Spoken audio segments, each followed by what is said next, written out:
Hello दोस्तों, हमारे YouTube channel excellent exam में मैं विवेक आपका फिर से स्वागत करता हूं। दोस्तों आज एक नया टॉपिक लेकर के आए हुए हैं कि इंग्लिश के पेपर में कुछ ना आए तो क्या करें, यानी दोस्तों कौन सा वह विधि अपनाएं जिससे कि हम बोर्ड एग्जाम में एक अच्छा नंबर ला सके। तो दोस्तों आज का वीडियो आप सभी के लिए, खास करके जो कमजोर छात्र हैं, जो इंग्लिश में बहुत ही ज़्यादा कमजोर छात्र हैं, उनके लिए ये वीडियो बनाया गया है। तो दोस्तों एक बार वीडियो को आप लोग फटाफट लाइक कर दीजिएगा, अपने दोस्तों में शेयर कर दीजिए, ताकि जो भी स्टूडेंट को प्रॉब्लम हो रही है इंग्लिश में तो वह यह विधि अपना करके बोर्ड एग्जाम में एक अच्छा नंबर लेकर आ सके। ठीक है। और दोस्तों जो हमारे प्यारे नए स्टूडेंट है, चैनल पर पहली बार है तो चैनल को आप लोग फटाफट सब्सक्राइब कर लीजिएगा। और दोस्तों व्हाट्सएप का, टेलीग्राम का ग्रुप का लिंक जो है आपको डिस्क्रिप्शन बॉक्स में मिल जाएगा, वहां से फटाफट हमें फॉलो कर लीजिएगा, जुड़ जाइएगा। ठीक है। तो दोस्तों बात करते हैं। तो दोस्तों ये अगर विधि आप अपनाते हैं तो तकरीबन 90 नंबर तक आप लोग इसमें गेन कर सकते हैं। कुछ नहीं तो कम से कम आप 50 से 60 नंबर तो आसानी से ला लेंगे। ठीक है। तो दोस्तों ध्यान सुनिएगा। और दोस्तों केवल ये कमजोर छात्रों के पर्पज से बनाया गया है, ये उस समय यूज करिएगा जब आपको कुछ न आता हो तब। ठीक है। तो बहुत सारे स्टूडेंट को बहुत सारे क्वेश्चन आते रहेंगे, तो पहले आप उसको कर लीजिएगा। जब आपको लगे कि अब हमें एकदम नहीं आ रहा है, तब यह विधि आप लगाना शुरू करिएगा। ठीक है। तो आइए हम आपके मॉडल पेपर के जरिए आपको समझाते हैं कि कैसे आपको पेपर करना है। अब दोस्तों हम आ चुके यूपी बोर्ड द्वारा जारी मॉडल पेपर इंग्लिश के। ठीक है। तो दोस्तों जैसे कि आपको मैंने पिछले वीडियो में आपको पैटर्न बता दिया है कि कैसे कैसे क्या करना है। तो दोस्तों जैसे कि सेक्शन फर्स्ट आपसे रीडिंग से, ये किसी चैप्टर से नहीं रहेगा, जैसे आपका अनसेन पैसेज नहीं होता, जस्ट उसी तरीके से है। इसमें दोस्तों ये बहुत ही अच्छा नंबर, यहाँ से आप आसानी से बिना पढ़े हुए भी आप 15 अंक ला सकते हैं। सिर्फ इतना आपको करना कि सिर्फ इसको आप पढ़ते जाइएगा और मिलाते जाइएगा। जो क्वेश्चन ये पूछेगा, ध्यान सुनिएगा, इसमें 5 क्वेश्चन पूछता है। ये पांचों क्वेश्चन को पढ़ेंगे तो यहाँ से देखेंगे, यहाँ से मिलाएंगे तो उसका आंसर इसी बीच में कहीं पर भी आपको दिख जाएगा। अगर दोस्तों आपको कुछ भी नहीं आता है तो भी आप इसी से कोई ना कोई लाइन उठा करके लिख दीजिएगा, तो भी आपको 2-2 अंक आसानी से यहाँ पर मिल जाएंगे। खास तौर की बात करें तो जो एकदम कमजोर छात्र, जिनको इंग्लिश में कुछ आता ही नहीं है, उनके लिए है बता रहे हैं कि कम से कम आपको कुछ नहीं आता तो आप इसको मिलाना शुरू करिएगा। जो क्वेश्चन में जहां से वर्ड मिल जाए उसके आगे से आप लोग शुरू कर दीजिएगा लिखने के लिए। ठीक है। तो मिला करके आपको लिखना है। तो दोस्तों यहां से अनसेन पैसेज से आप आसानी से सभी स्टूडेंट 15 अंक आसानी से ला सकते हैं। तो यहां से आप 15 अंक आसानी से ले लिए। ठीक है। अब आगे बढ़ते हैं। फिर आगे जो क्वेश्चन मिलेगा उसमें आपको क्या करना पड़ेगा। तो दोस्तों अब देखिए सेक्शन बी में आपका राइटिंग है। तो दोस्तों आपको कुछ न कुछ तो राइटिंग में आपको लिखना पड़ेगा। जैसे कि आपको 3 यहाँ पर, जैसे राइटिंग का मतलब बोले तो हिंदी में बोल सकते हैं हम निबंध। ठीक है। तो उस पर आपको कुछ लिखना होगा। तो इसमें आपको हेडिंग नहीं डालनी है, आपको वैसे ही कहानी रूपी आपको लिख देना। जैसे कि मान लेते हैं अगर पर्यावरण के लिए ही पूछ देता है तो पर्यावरण के कारण निवार आप जानते, उसी तरीके से आप उसको लिखिएगा। अगर नहीं आता है तो आप इसका इंग्लिश में, हिंदी को समझ के इंग्लिश में उसको ट्रांसलेट करके भी आप लिख सकते हैं। ठीक है।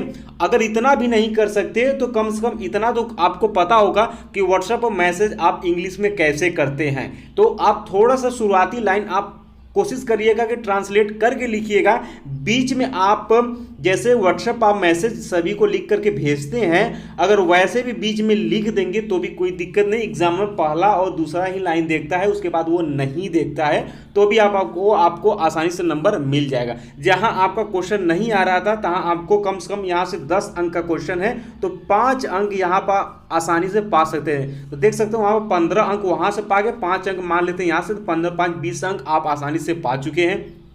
ठीक है। ऐसे में आपको पता होगा किस तरीके से आपको लिखना है। अगर नहीं आता हो तो जैसे आप व्हाट्सएप पर मैसेज करते हैं इंग्लिश में, वैसे भी आप लिखेंगे तो भी आपको अंक मिल जाएगा। लेकिन कोशिश करिएगा कि पहला दूसरा लाइन आप इंग्लिश में ट्रांसलेट करके लिखिएगा। उसके बाद बीच में आप थोड़ा सा इसको, जो विधि हमने आपको बताया, ये विधि आप लगा देते हैं तो भी आपको कोई दिक्कत नहीं। लास्ट में कोशिश करिएगा एक आध लाइन ट्रांसलेट करके लिख दीजिएगा, आपको नंबर पक्का मिलेगा, एक भी नंबर आपका कटेगा नहीं। ठीक है। 10 में से कम 5 नंबर तो आप पाई जाएंगे। अगर राइटिंग बहुत ही सुंदर आप लिखे हैं तो आपको 7 अंक 8 अंक तक मिल सकता है। ठीक है।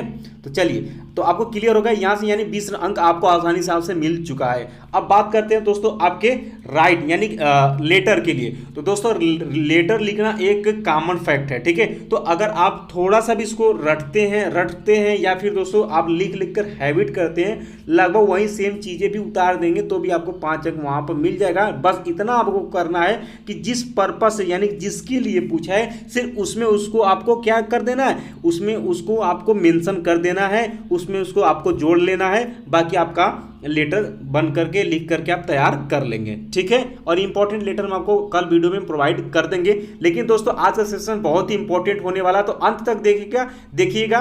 आप इसी विधि से आप लोग करिएगा, अगर नहीं आता तो ये विधि अपनाइए, अगर आता है तो आप अच्छे से लिखिएगा, ठीक है। चलिए अब आपका पता क्या हो गया भाई, मान लेते 5 अंक यहाँ से पागे, 5 अंक आपने यहाँ से पागे। लेकिन यहाँ पर आप अगर ऐसे लेटर आप सही से लिख देते तो यहाँ पर 8 अंक आसानी से पा जाएंगे, ठीक है। तो ये रटा रटाया होता है। मान लेते हैं 5 ही अंक पकड़ के चलते हैं, तो 15 5 20 और 20 5 25 अंक आपका यहाँ पर हो चुका है, ठीक है। अब देख सकते हैं सेक्शन ए और बी से आपने 20 अंक आसानी से यहाँ पर ले लिया है बिना पढ़े हुए भी, ठीक है।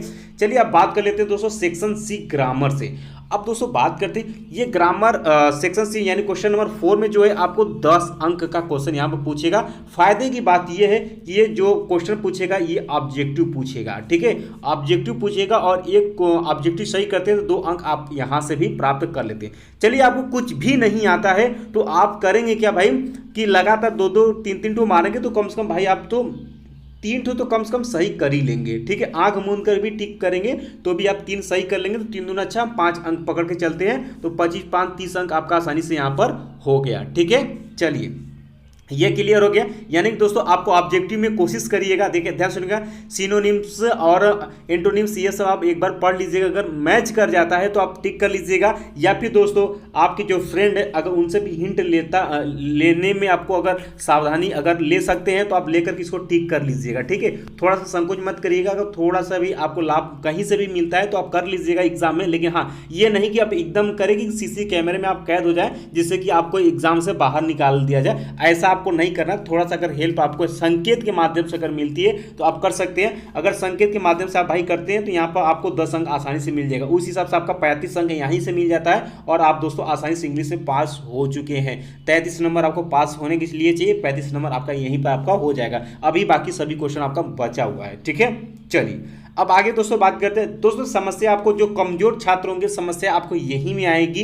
अगर कोशिश करिए कहीं से अगर हेल्प मिलता है तो कर लीजिएगा, इसी में आपको समस्या आ सकती है, ठीक है। लेकिन आपको छोड़ना ये भी नहीं है, थोड़ा बहुत अगर आप जानते हैं तो आप इसके हिसाब से आप बदलते हुए आप करेंगे। तो मानकर चलते हैं कि 5 अंक आप यहाँ से भी ला सकते हैं, ठीक है। 10 अंक में से 5 अंक यहाँ से भी आप ला सकते हैं, ठीक है। तो यहाँ से कितने होंगे 35 5 40 अंक आपके हो चुके हैं यहाँ से। सिंपल सा तरीका है, अगर कुछ भी नहीं आता तो भी हम बता रहे हैं कि लगभग 40 अंक यहाँ से आप लेकर आके आ जाएंगे, ठीक है। अब चलिए बात करते हैं दोस्तों आपका ट्रांसलेट के लिए, ठीक है। तो ट्रांसलेट यानी हिंदी को इंग्लिश में कन्वर्ट करना है। तो दोस्तों आपको फिर से मैं बताता हूं तरीका। कोशिश करिएगा कि कुछ सेंटेंस आपको सही कर देना है, बनाकर ट्रांसलेट करिएगा जिसमें त्रुटि भाषा में जैसे भी आपको सेंटेंस यहाँ पर बैठता बन रहा है वैसे आप इसको बनाइएगा, ठीक है। इसको व्हाट्सएप की मैसेज की तरह मत लिखिएगा, कोशिश करिएगा इसको बनाने के लिए। आप पढ़ेंगे तो थोड़ा बहुत इसमें आपको बनाने का मौका मिलेगा, यानी आप बना सकते हैं, ठीक है। अगर नहीं आता, एकदम आता ही नहीं, आप पढ़े ही नहीं है, जो एकदम गधे स्टूडेंट हैं तो वो भाई व्हाट्सएप वाला मैसेज के तरीके से भी आप लिखेंगे तो थोड़ा बहुत हो सकता है कि मिल जाए। उम्मीद तो नहीं है इसमें, क्योंकि इसमें एग्जाम में थोड़ा बहुत चेक भी करते हैं, ठीक है।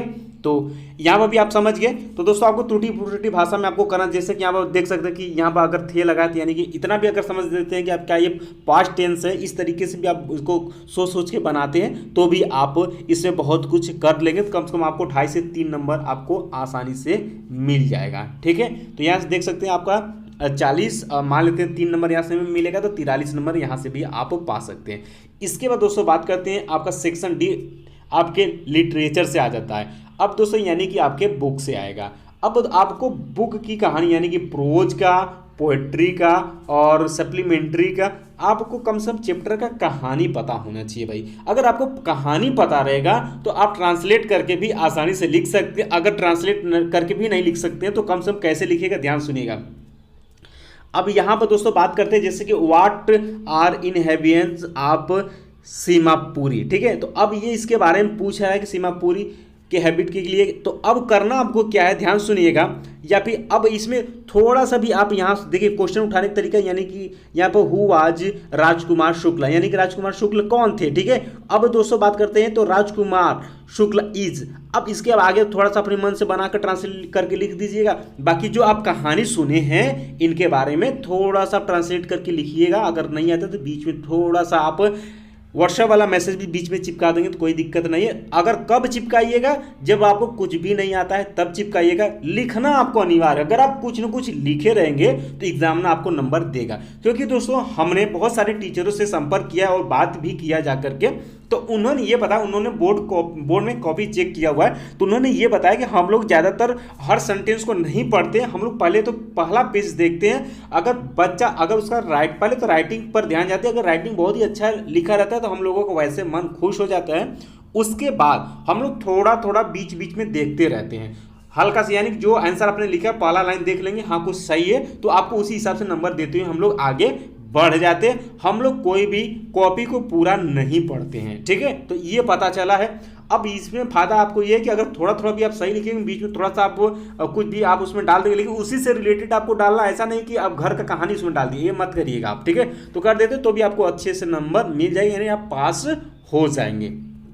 ठीक है, तो दोस्तों आप समझ गए कि यानी कि दोस्तों आपके बुक से क्वेश्चन आएगा तो किस तरीके से आप आंसर करेंगे, यानी कि उस कहानी को आप पढ़ेंगे। अगर कमेंट करिएगा, अगर आपको कहानी नहीं जानते चैप्टर का तो बताइएगा, कल हम नेक्स्ट क्लास में हर चैप्टर का आपको कहानी बता देंगे कि किस चैप्टर में कौन सा कहानी रहा है, हम उसको आपको हिंदी में ट्रांसलेट करके सुना देंगे। कम से कम आपको कहानी पता रहेगा तो आप इसके बारे में लिख सकते हैं, और इसका इंपॉर्टेंट क्वेश्चन भी हम आपको प्रोवाइड कर देंगे, उसको कम से कम आपको देख लेना है एक बार। ठीक है, चलिए इसी तरीके से दोस्तों क्वेश्चन नंबर 8 जो है आपका लॉन्ग क्वेश्चन में पूछा जाएगा, तो इसमें भी 2 क्वेश्चन आपका जो भी रहेगा आप इसी तरीके से इसमें भी आप लिखिएगा। 80 वर्ड में आपको इसको लिखना है तो आप लिखिएगा इसी तरीके से, आप उसको ट्रांसलेट करके लिखेंगे, आप आसानी से। इसको रटना नहीं, ध्यान सुने, बहुत सारे बच्चे इसको रटते हैं, बुक के आंसर को रटते हैं, रटना नहीं है, रटना बिल्कुल नहीं है। बस आप कहानी जान जाइए और ये पूछना है कि आंसर में क्वेश्चन में क्या पूछा है, अब उस कहानी को आप जानते कि हाँ ये मतलब जैसे कि मानकर चलते कि राजकुमार शुक्ल कौन थे। तो अब बात करते हैं, तो राजकुमार शुक्ल के बारे में हम जान रहे हैं, तो राजकुमार शुक्ल के बारे में आप ट्रांसलेट करके आसानी से लिख सकते हैं। तो इसी तरीके से आपको करना है, इसमें रटना नहीं है। ठीक है,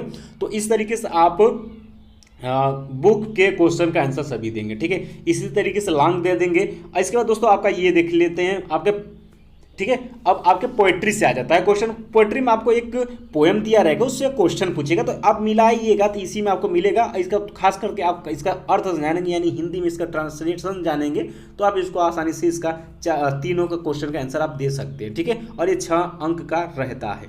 ठीक है, इसके बाद दोस्तों बात करते हैं आपका सेंट्रल आइडिया। ये आप सभी यहाँ पर 3 दिया, 3 आपको तैयार करना। कैसे तैयार करेंगे दोस्तों, आप कॉपी में लिख करके याद करेंगे, तैयार करेंगे तो हो जाएगा। ठीक है, और ये हम जानते हैं कि ये 4 अंक आप सभी छात्र आसानी से लिख देंगे। तो बात करते हैं दोस्तों, तो यहाँ से आपका 44 अंक का हुआ था।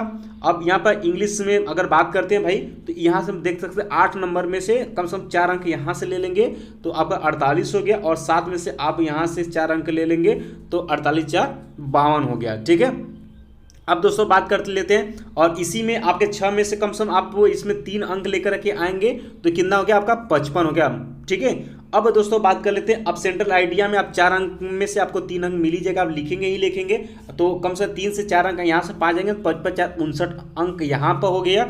अब दोस्तों बात कर लेते हैं, तो आपका आंसर द फॉलोइंग क्वेश्चन। अब दोस्तों ये आपके सप्लीमेंट्री से जस्ट क्वेश्चन आया, तो मान लेते हैं कि 8 अंक है, 2 आपको 60 है। इसी तरीके से कहानी बना करके आपको लिखना है, तो कम से कम आप दोनों में से 4 अंक लेंगे तो यहाँ से 63 अंक हो जाएगा, और यहाँ से 7 अंक में से 4 अंक ले लेंगे तो आपका 68, कम से कम 68 से 70 अंक आसानी से आप ले सकते हैं। और ये बहुत ही अच्छा नंबर होगा, अगर कुछ भी नहीं पढ़े तो भी आप इतना नंबर आसानी से ला सकते हैं। लेकिन दोस्तों एक बात ध्यान सुनिएगा, आपको इंग्लिश में लिखना जरूर है, क्वेश्चन कोई भी क्वेश्चन आप छोड़कर मत आइएगा। हम बहुत सारे बच्चों को इसी तरीके से अगर पिछले बार यानी 2020 में भी एग्जाम हुआ तो 19 में मैंने इसी तरीके से बहुत सारे बच्चे कमजोर थे, वो पढ़े ही नहीं थे, लेकिन उन लोगों को हमने बताया था मेथड, और यही मेथड वो अपना करके आए थे और बहुत ही अच्छा नंबर लेकर के आए थे। बाद में हमको बताने लगे कि सर आपने जैसे बताया था वैसे हमने किया था, और हम लोगों का 60+ नंबर आसानी से आ गया था। तो दोस्तों आई होप कि आपका, अगर आपको इंग्लिश में पेपर में कुछ नहीं आएगा तो ये विधि आप अपनाएंगे तो आपको आसानी से इंग्लिश में पास हो जाएगा। ठीक है, तो दोस्तों आई होप कि आज का ये वीडियो आपको अच्छे समझ में आ गया। फिर भी आपको कोई भी समस्या रह जाती है तो आप हमें कमेंट बॉक्स में कमेंट करके पूछ सकते हैं। अभी दोस्तों आपने व्हाट्सएप ग्रुप से नहीं जुड़े हैं तो 9451094356 ये मेरा व्हाट्सएप नंबर, फटाफट आप व्हाट्सएप पर मैसेज करके जुड़ सकते हैं। इसका लिंक जो है, ग्रुप का लिंक आपको डिस्क्रिप्शन बॉक्स में मिल जाएगा, वहाँ से आप फटाफट हमें ज्वाइन कर सकते हैं। ठीक है, तो दोस्तों अभी तक आपने क्लास को लाइक नहीं है, क्लास को आप लोग लाइक करिए, शेयर अपने दोस्तों में जरूर कर दीजिएगा ताकि जो भी स्टूडेंट कमजोर है वो ये विधि अब देख करके उनके मन में ये आ जाए कि हाँ इसे हम लिखेंगे तो आसानी से पास हो जाएंगे। तो शेयर जरूर करिएगा, और जो नए हमारे प्यारे स्टूडेंट आए हुए हैं चैनल पर तो आप चैनल को सब्सक्राइब भी कर लीजिएगा। तो मिलते हैं दोस्तों नेक्स्ट वीडियो में, तब तक के लिए जय हिंद, जय भारत।